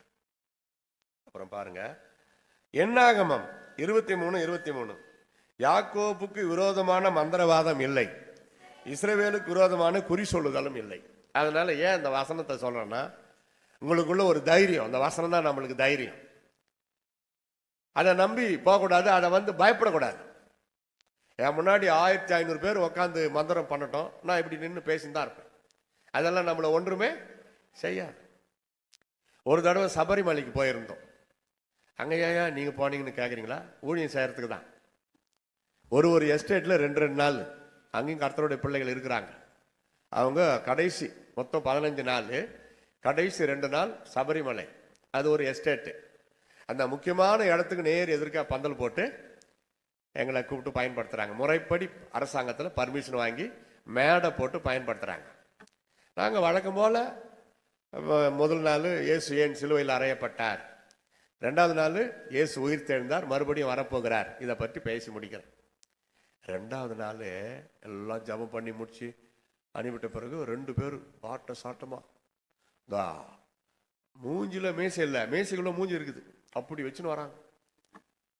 ஐயா எங்களுக்காக கூட இயேசு கிட்ட பிரார்த்தனை பண்ணுங்க. பார்த்தா நம்மளுக்கே பயமா இருக்குது.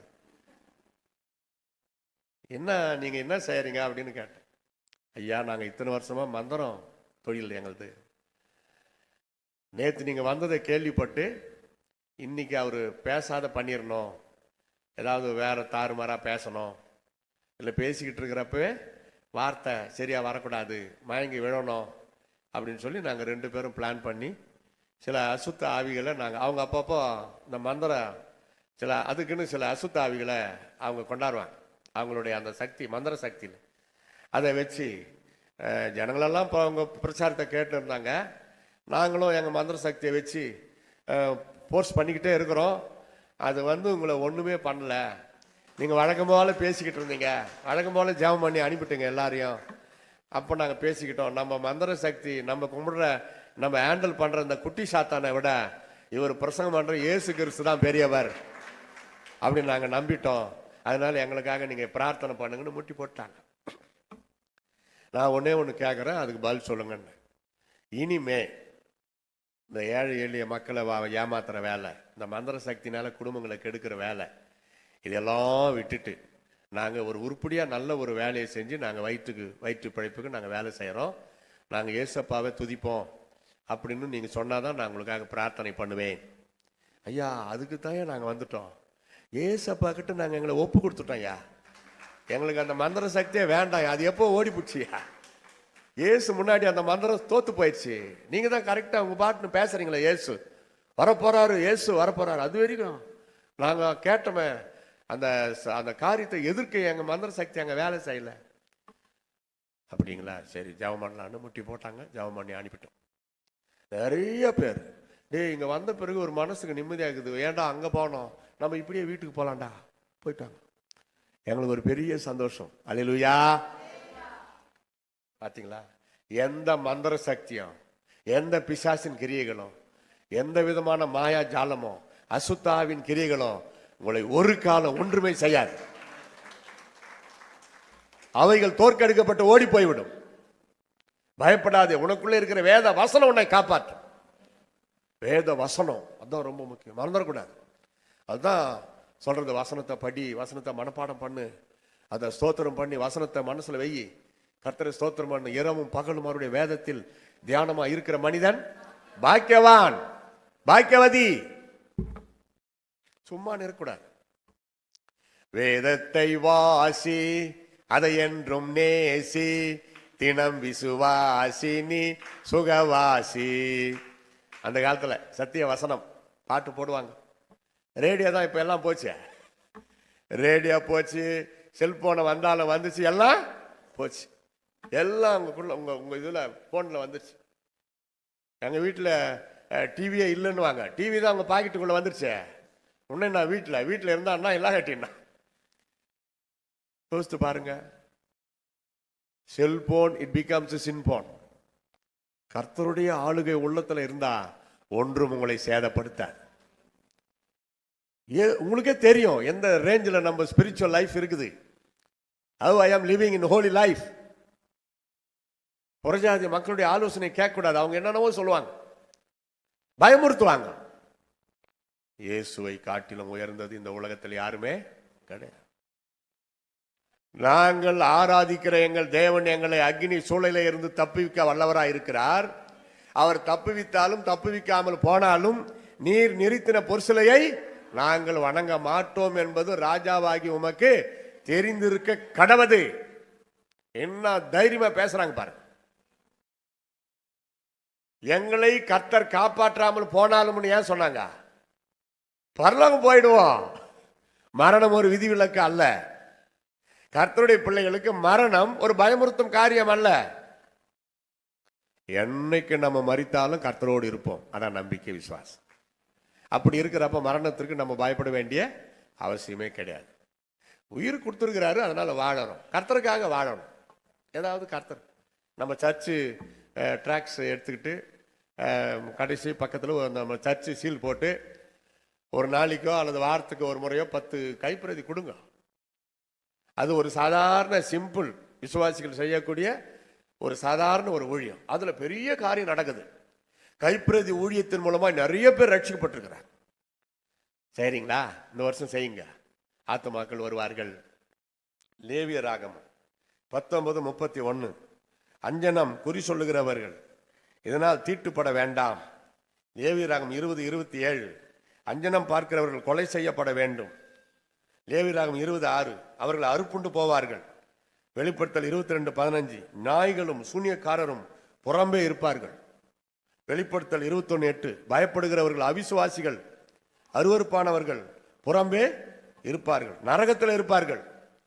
அதை யோசிக்கணும்.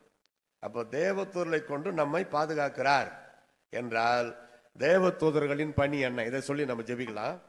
தேவதூதர்களின் வேலை என்ன? மனிதர்களுக்கு தெய்வீக செய்தியை கொண்டு வருகிறது தேவதூதர்கள். அல்ல சொல்லுங்க. இங்கதான் பைபிள் ஸ்டடி. தகவல்.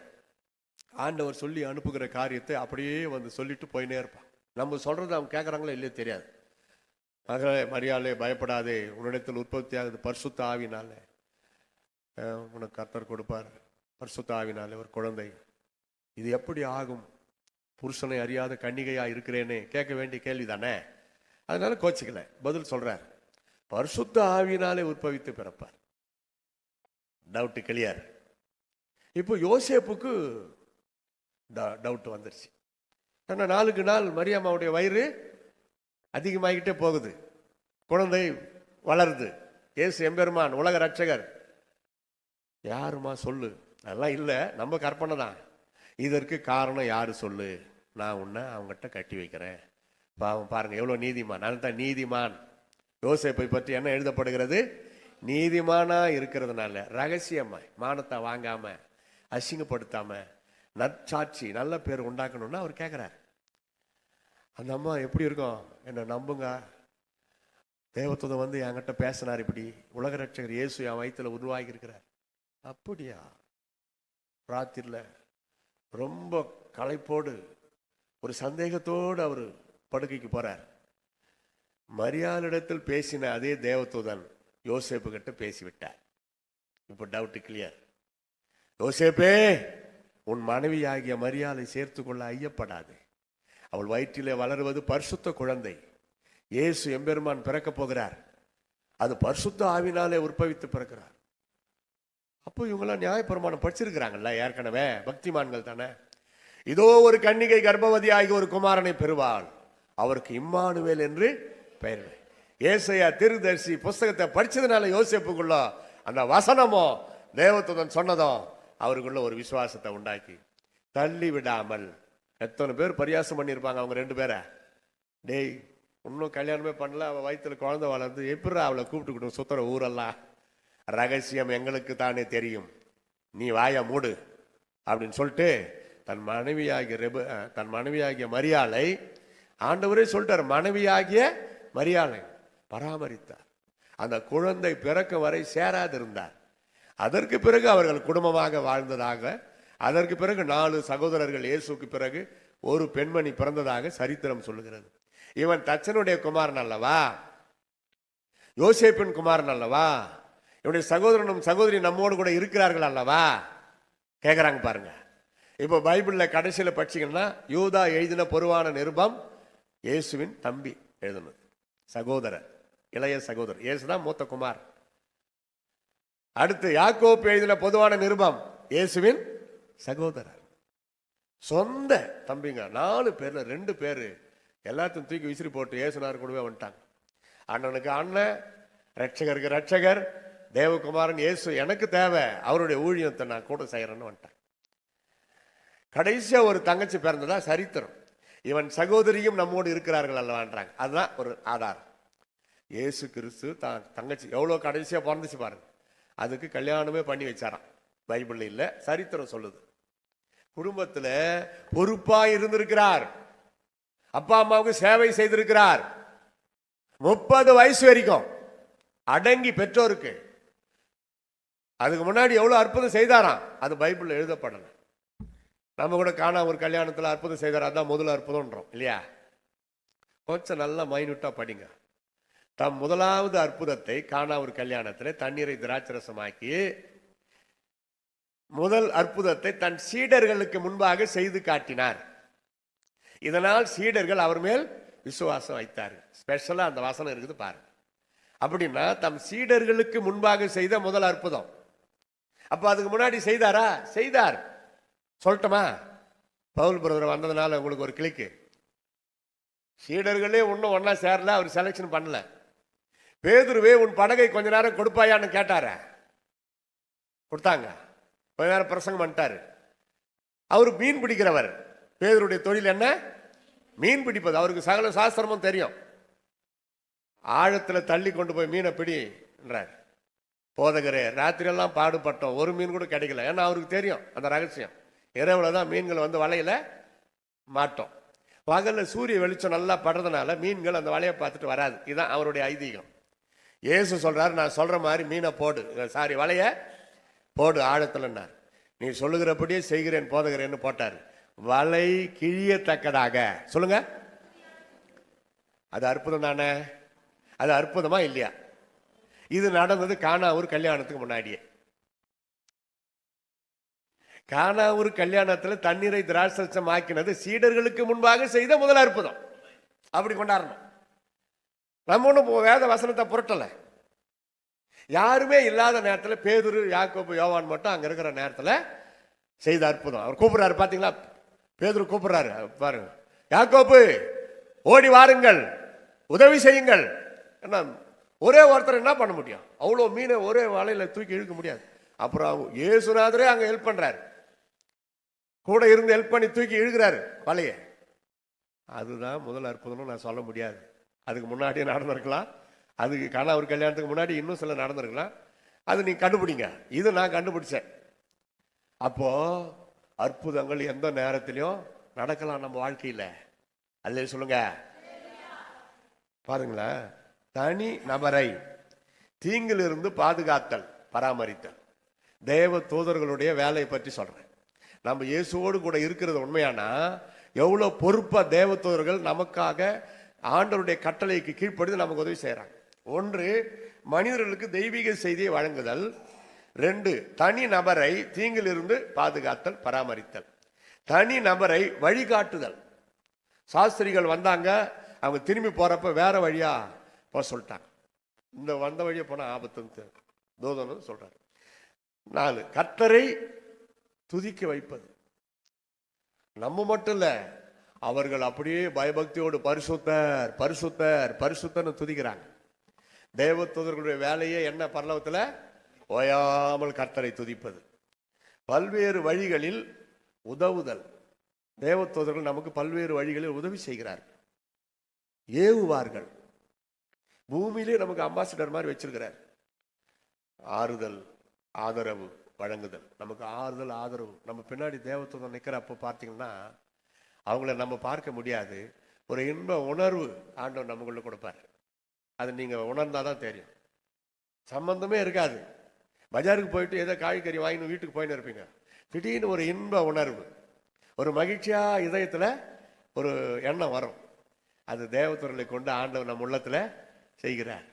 அப்ப பாருங்க, நம்ம வேற எதுலையும் கவனம் செலுத்த முடியாதபடி ஆண்டவரே நினைச்சுக்கிட்டு நம்ம சந்தோஷமா வீட்டுக்கு போய் சேரலாம். 7, ஆண்டவரின் தீர்ப்பையும் கட்டளைகளையும் நிறைவேற்றுவது. தேவதூதருடைய வேலை. சில தேவதூதர்களுக்கு சொல்லிட்டு வரணும், சில தேவதூதர்களுக்கு சொல்லவே கூடாது. அவங்க வாயை திறந்து பேசவே மாட்டாங்க. சங்காரம் பண்ணிட்டு வா, என் பிள்ளைகளுக்கு விரோதமா இந்த மீதியானியர் வந்து கலாட்டா பண்ணிருக்கிறாங்க, அவங்க எல்லாரும் சங்காரம் பண்ணிட்டு வான்னு அனுப்பினார் ஆண்டவர். பழைய ஏற்பாட்டில் பார்த்தீங்கன்னா ஒரு பேச்சு அவங்க பேசல. ஆண்டவர் என்ன சொன்னாரோ சங்காரம் பண்ணிட்டு போயிட்டாங்க. அவ்வளவுதான். தூதர்களை காற்றுகளாக, ஊழியர்களை அக்னி ஜுவாலையாக பயன்படுத்துகிறார். விசுவாசிகளுக்கு ஊழியம் செய்ய வைத்தல், விசுவாசிகளை ஊக்கப்படுத்துதல். தேவனுக்கும் மனிதர்களுக்கும் இடையில் உதவியாளர்களாக, ஆன்மீக மனிதர்களாக தேவதூதர்கள் வாழ்கிறார்கள். தேவன் விருப்பத்தை நிறைவேற்ற மனிதர்களுக்கு உதவி வழங்க சேவை செய்கிறார்கள். தேவதூதர்கள் நமக்கு சேவை செய்கிறார்கள். அதனால அவங்கள கும்பிடக்கூடாது. தப்பி தவறி பார்த்துட்டீங்கன்னு வச்சுங்க, தேவதூதனா என்னப்பா சவிக்குமான்னு கேட்கலாம். அவங்க தான் நம்மள அப்படி வணக்கமா கும்பிட்டு, நம்ம உன்னுடைய தேவதூதன் நான் தான், உனக்கு ஏசப்பா அனுப்பின தேவதூதன்ற மாதிரி அவங்க பேசுறதுக்கு ஆண்டவர் சக்தி கொடுத்து அவங்க பேசிட்டு போவாங்க. இல்லைன்னா சைகளை சொல்லிட்டு போவாங்க. இதெல்லாம் ஆவிக்குரிய அனுபவங்களில் சில காரியங்கள். இதே அனுபவம் தான் உங்களுக்கும் இருக்கணும் அப்படின்னு நான் சொல்ல முடியாது. ஒவ்வொருத்தருக்கும் ஒரு ஒரு விதத்துல ஆண்டவர் பாதுகாப்பை தருகிறார். யோசித்து பாருங்க, இப்படியாப்பட்ட தேவன் நம்மோடு கூட இருக்க நம்ம ஏன் மற்ற காரியங்களுக்கு உடன்படணும்? நாள் நேரம் பார்க்காதே, அமாவாசை எல்லாம் பார்க்காத. அமாவாசை அது நாள் மாற்றம். இரவு நேரத்தில், அமாவாசை நேரத்தில் பிசாசு வந்து எதை செய்யறான்? எல்லா நேரத்திலும் பிசாசு கிரியை செய்வான். எல்லா நேரத்திலும் நாட்களை விசேஷித்து கொள்ளுகிறவன் கர்த்தருக்கென்று. அன்னைக்கு ஸ்தோத்திரம் பண்ணுங்க, ஜெபம் பண்ணுங்க, பாட்டு பாடுங்க. அன்னைக்கு தான் பிசாசு வர்றான். செவ்வாய்க்கிழமை கல்யாணம் வைக்கிறீங்களா, அங்கே பசங்களுக்கு எனக்கு இன்விடேஷன் அனுப்புங்க, நான் ஸ்பெஷல் கிஃப்ட் அனுப்பி வைக்கிறேன். சனிக்கிழமை கல்யாணம் வைக்கிறீங்களா, இன்விடேஷன் அனுப்புங்க, ஸ்பெஷல் கிஃப்ட் அனுப்புறேன். எல்லா கிழமைக்கும் வாயே கிடையாது, செவ்வாய்க்குனாலும் வாய் இருக்குது. செவ்வாய், அதுவும் சிவந்த வாய். செவ்வாய்னா என்ன அர்த்தம்? அந்த வாய் தந்தா ரோஸ் கலர்ல அவ்வளோ அழகா இருக்கும். அந்த செவ்வாய்க்குனால வாய் இருக்குது, பேசும். அதெல்லாம் செய்ய மாட்டாங்க. சனிக்கிழமை அது சனினா அது பேச்சு அப்படி, பேச்சு அப்படி, அவ்வளவுதான். இந்தியில செவ்வாய்க்கிழமைக்கு அவங்க ஒரு ஆசீர்வாதமான பேர் வச்சிருக்கிறாங்க, மங்களவாரம். நம்ம செவ்வாய்க்கிழமைன்றோமே, அதைத்தான் இந்தியில மங்களவாரம்ன்றான். அப்போ அவன் இந்தியில அதை செவ்வாய்க்கிழமைய ஆசீர்வாதமான நாளாக எடுக்கிறாங்க. அதெல்லாம் பாஸ்டர் சர்ச்சில் விளம்பரம் எதனா சொல்றப்ப அது சொல்லுவார். நான் கேட்டேன், மங்களவாரம் நீங்களா? அதுன்னா தமிழ் செவ்வாய்க்கிழமைன்ற. அப்போ எந்த நேரமும் ஆண்டவர் நமக்கு ஆசீர்வாதமா தான் வச்சிருக்கிறாரு. எல்லா நாட்களையும் உண்டாக்கினவர் ஆண்டவர் தான். ஒரு நாளும் கெட்ட நாளே கிடையாது. நீங்க பாவம் செய்றீங்களே, அதுதான் உங்களுக்கு கெட்ட நாள். நாள்ல பழுது படாது. இவ்வளவு வருஷம் பரிசுத்தமா வாழ்ந்துட்டோம் நாங்கய்யா, எப்படியோ ஸ்தோத்திரம் பண்ணி பரிசுத்தமா வாழ்ந்துட்டோம். அப்படியே பிக்கப் பண்ணு, வழி போகாதே, பின்மாற்றம் அடையாதே, ஆண்டவரை தூஷிக்காதே, பரிசோதிக்காதே. அற்புதம் நடக்கிறதோ இல்லையோ, இயேசு இல்லை என்று சொல்லாதே. எனக்கு ஒரு அற்புதம் நடக்கலன்றதுனால இயேசு நான் மறுதளிக்க முடியுமா? இல்ல, என் உயிரே போனாலும் இயேசுதான்யா, இயேசுதான் என் உலக ரட்சகர். உயிர் பார்த்தேன்னா அது ஒரு பெரிய பிரச்சனையா? ஆண்டவர் என்ன எடுத்துக்கொண்டார், அங்க போய் நான் சந்தோஷமா இருக்க போறேன். உலகத்துல பாடுபட்டு அவமானப்பட்டு நிந்திக்கப்பட்டது போதும், மகனே நீ வா, நான் உன்னை அங்க சந்தோஷமா வச்சிருக்கிறேன். ஆண்டவரே கூப்பிடுறாரு. பூமியில இழந்த அந்த ஏதேன் தோட்டத்தை நம்ம பரலோகத்துல பார்ப்போம். அல்லேலூயா. இதை விட இன்னும் அருமையா, அதை பற்றி உலகம் சொல்ல நேரம் இல்லை. நான் இயேசு வருகை, பரலோகம், நரகம், நியாய தீர்ப்பு, குடும்ப ஆசீர்வாதம், இந்த கோஸ்ட் ஆவிகள், அது இதெல்லாம் ஸ்பெஷலா பேசுவேன். நற்செய்தி கூட்டம் ஓப்பனர் மீட்டிங் வச்சா நரகத்தை பற்றி அதுக்கு ஏற்ற மாதிரி பேசுவேன். புறஜாதி மக்களுக்கு ஏற்ற மாதிரி அதே சப்ஜெக்ட் நரகத்தை பற்றி சபையில போதனையா கொடுப்பேன். அப்படியேதான் பரலோகத்தை பற்றி சபைக்கு ஏற்றபடி, அதே மோட்சத்தை பற்றி அங்க ஓப்பனர் மீட்டிங் பொதுமக்கள் எல்லாம் வந்திருப்பாங்கல்ல, அவங்களுக்கு ஏற்ற மாதிரி பரலோகம் அந்த மாதிரி சொல்லாம மோட்சம், ஸ்ரீ வைகுண்டம், கைலாசம். அப்ப இந்துக்கள் எல்லாம் வருவாங்க, டேய் என்னமோ சொல்றாரு வாங்கடா. அப்படி அங்க போகணும்னா இயேசு எம்பெருமான் தான் வழி, வேற வழியே கிடையாது. அப்படி சொல்லுவேன். சுவிசேஷத்தை சிறப்பா செய்த மகனே பாராட்டுக்கள், பிரைஸ் லார்ட், அல்லேலூயா. அதுக்காக தான் நாங்க காத்துன்னு இருக்கிறோம். மகனே உன் எஜமானின் சந்தோஷத்திற்குள்ளே பிரவேசி, அந்த ஒரு வார்த்தைக்காக தான் இவ்வளோ பாடுபாடு. எங்களுக்கு ஒன்றும் வேற ஒன்றும் வேண்டாம். பரலோகத்தில் எனக்கு எவ்வளோ ஜீவகிரீடம் கொடுக்குறாரோ அவ்வளோ நான் உங்களுக்கே கூட கொடுத்துட்றேன். நம்மளுக்கு என்ன ஆசை வரணும்? பரலோகத்துக்கு நம்ம போய் உள்ள சேர்ந்துடணும். நம் கிரியைகளுக்கு அவர் பலன் வைத்திருக்கிறார். வேண்டாம்னு சொன்னா கூட முடியாது, இது உனக்கு தான் சொல்லுவார். யாரும் அதை பறிக்கவே முடியாது. உங்களுக்கு என்று வைத்திருக்கிற அந்த மகிழ்ச்சியின் கிரீடம், வாடாத கிரீடம், அந்த ஜீவ கிரீடம் உங்களுக்கு தான்.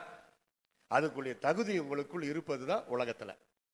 சோதனைகளை சகிக்கிறவன் பாக்கியவான், அவன் உத்தமன் என்று விளங்கின பின்பு தேவன் தான் வாக்குத்தத்தம் பண்ணின ஜீவ கிரீடத்தை பெறுவான். போதகர் சொன்ன நேரம் சரியாக முடிகிறது. முடிக்க மனமின்றி முடிக்கிறேன். நான் ஒட்டா 6 மணி வரைக்கும் நான் பேசினே இருப்பேன். காலையில் 6 மணி இல்லை, நாளைக்கு சாயந்தரம் 6 மணி வரைக்கும் கூட பேசிக்கிட்டே இருப்பேன். சாப்பிடாம பேசுவேன், தண்ணி மட்டும் கொஞ்சம் குடிச்சுக்குவேன். இருப்பீங்களா? நைஸா ஒருத்தரா எழுந்து 10 மணிக்குள்ள போயிட மாட்டீங்களா? அதனால என் மரியாதையை நான் காப்பாத்திக்கிறேன். 2வது, எங்க போனாலும் பாஸ்டருக்கு நான் கீழ்ப்படிவேன். அவர் என் காதில் ஓதி விட்டார் எப்போ முடிக்கணும்னு. அந்த நேரம் முடிந்து 3 நிமிஷம் கூட எக்ஸ்ட்ரா ஆயிடுச்சு. அதனால பக்தியா 7 மணி இருக்கலாமா? ஒரு சிறு ஜெபம் பண்ணி, இசை வல்லுனர் இருக்கிறீங்களா? இசை வல்லுனர் ப்ளீஸ் கம் ஃபார்வர்ட். போயிட்டாரா ஊருக்கு? கேஷியோ இந்த பட்டப்பட்டியா சொக்கா போட்டு இருந்தார பிரதர், எங்க பேர் தெரியாததுனால நீங்க வாசிப்பீங்களா? வாங்க, சும்மா ஒரு ஹம்மிங் கொடுங்க. சும்மா லேசா, சும்மா தான், நான் துட்டு எதுவும் கொடுக்க மாட்டேன். வாங்க ஐயா, ஒரு ஹம்மிங் கொடுங்க, முடிஞ்ச. No problem. கர்த்தர் நம்மோடு பேசி பலப்படுத்தியிருக்கிறார். கரங்களை தட்டி கர்த்தரை ஸ்தோத்தரிப்போம். நல்ல சத்தமா கரங்களை தட்டி கர்த்தரை ஸ்தோத்தரி. Praise the lord, praise the lord, praise the lord, praise the lord, praise the lord. எல்லாருக்கும் தெரிந்த பழைய பாட்டு. அவர் வரும் நாளிலே என்னை கரமசைத்து அன்பாய் கூப்பிட்டு சேர்த்து கொள்வார். கைத்தட்டி. அவர் வரும் நாளிலே என்னை கரமசைத்து அன்பாய் கூப்பிட்டு சேர்த்து கொள்வார். அவர் சமூகமதில் அங்கே அவருடனே ஆடி பாடிய மகிழ்ந்திடுவே. அவர் சமூகமதில் அங்கே அவருடனே ஆடி பாடிய மகிழ்ந்திடுவே. ஆனந்தமே பரமானந்தமே எல்லாம் சத்தமா கைதட்டி பாடுவோம். பாக்கியமே ஆனந்தமே பரமானந்தமே இது மாபெரும் பாக்கியமே. இந்த பாதலத்தின் சொந்தக்காரர் அவர் எந்த உள்ளத்தில் சொந்தமானார். இந்த பாதலத்தின் சொந்தக்காரர் அவர் எந்த உள்ளத்தில் சொந்தமானார். எந்த சூழ்நிலையும் அவர் அன்பினின்று என்னை பிரிக்காது காத்துக் கொள்வார். எந்த சூழ்நிலையும் அவர் அன்பினின்று என்னை பிரிக்காது காத்துக் கொள்வார். என்னை நம்பி அவர் தந்த பொறுப்பதனை அவர் வரும் வரை காத்துக் கொள்வேன். என்னை நம்பி அவர் தந்த பொறுப்பதனை அவர் வரும் வரை காத்துக் கொள்வேன். ஆனந்தமே பரமானந்தமே இது மாபெரும் பாக்கியமே.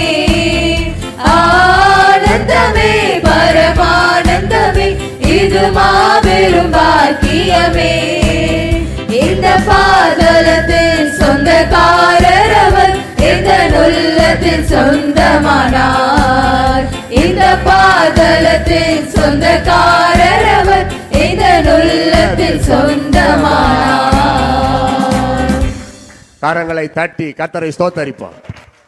நல்லா பலமா தட்டி வாய் திறந்து சத்தமா சத்தமா இன்னும் சத்தமா. வாய் வலிச்சாலும் பரவாயில்ல, கை வலிச்சாலும் பரவாயில்ல, கரங்களை தட்டி நல்லா வாயை திறந்து சத்தமா ஸ்தோத்திரம் பண்ணு. உன் வாயை விரிவாய் திற, உன் வாயை விரிவாய் திற, நான் உன்னை நிரப்பேன் என்று கர்த்தர் சொல்லுகிறார். பற்பல பாஷைகளை பேசி கர்த்தரை ஸ்தோத்தரியுங்கள். உங்களை கர்த்தர் வல்லமையினாலே நிரப்புகிறார், பற்பல பாஷையினாலே நிரப்புகிறார், வல்லமையை தருகிறார், எழுப்பி பிரகாசிக்க வல்லமை தருகிறார். ஓ glory. அரசபரி தரகபா இரணியே மானிசி கமரோ அபுஷகபலா ரந்தரபி அஷாரி போரபுனியா. ஹல்லேலூயா. நன்றி ஏசப்பா. பிதாவே, பரிசுத்த ஆவியானவரே, திரியேக தெய்வமே, உமக்கு ஸ்தோத்திரம் ஸ்தோத்திரம் ஸ்தோத்திரம். அடிமை இங்கே கொண்டு வந்த அன்பிற்காய் ஸ்தோத்திரம். அடிமை ஏற்றுக்கொண்ட தம்முடைய தாசனுக்காய் ஸ்தோத்திரம். இங்க வந்த சிறு பிள்ளைகள் முதல் பெரியவர் வரை எல்லாருக்காக ஸ்தோத்திரம். இந்த நாள் முதல் ஒரு சிறந்த பாதுகாப்பு, உன்னதமானவரின் மறைவிலே இவர்கள் தங்கி இருக்க வேண்டும் அப்பா. ஆண்டவரே, வாழ்க்கையில கண்ணீரோடு இருக்கிறவர்களுக்கு ஒரு விடுதலை, ஒரு தெய்வீக மன அமைதி, தெய்வீக பாதுகாப்பு இவர்கள் பின்னாடி நிற்க வேண்டுமாய் ஜெபிக்கிறோம். சத்துருக்கள் நடுங்கி ஓடுவார்களாக, சத்துருக்கள் பின்னிட்டு ஓடுவார்களாக, பிசாசுகள் பின்னிட்டு ஓடுவதாக. இயேசுவின் ரத்தத்தை அன்பு பிள்ளைகள் மேல தெளிக்கிறோம் தெளிக்கிறோம் தெளிக்கிறோம். ஒவ்வொருவர் மீது வல்லமை இறங்கட்டும், குடும்பத்தில் இறங்கட்டும். படிக்கிற பிள்ளைகளுக்கு ஞானத்தை தாரும், ஞானத்தை உணர்த்தும் ஆவியினாலே நிரப்பும் நிரப்பும். பலவீனமா இருக்கிற அன்பு பிள்ளைகளுக்கு பரிபூர்ணமான சுகத்தை தாரும் இயேசுவின் நாமத்தினாலே. இப்பொழுது from head to feet, from head to feet, you touch Lord, give good health Lord, keep in good health Lord. ஓ, உம்முடைய வல்லமை, சுகமாக்க வல்லமை ஒவ்வொருவருடைய உடம்பிலே இப்பொழுது இறங்குவதாக இறங்குவதாக. ஹல்லேலூயா ஹல்லேலூயா ஹல்லேலூயா. நன்றி. அன்பு பிள்ளைகளை அடிமையுடைய சீடனாக நின்று மனதார வாழ்த்தி இயேசுவின் நாமத்தில் வாழ்த்தி ஆசீர்வதித்து அனுப்புகிறோம். அப்படியே செய்யும். துதிகன மகிமை ஏற்றுக்கொள்ளும். இயேசுவின் நாமத்தில் ஜெபிக்கிறோம் எங்கள் அருமை பிதாவே. ஆமென் ஆமென்.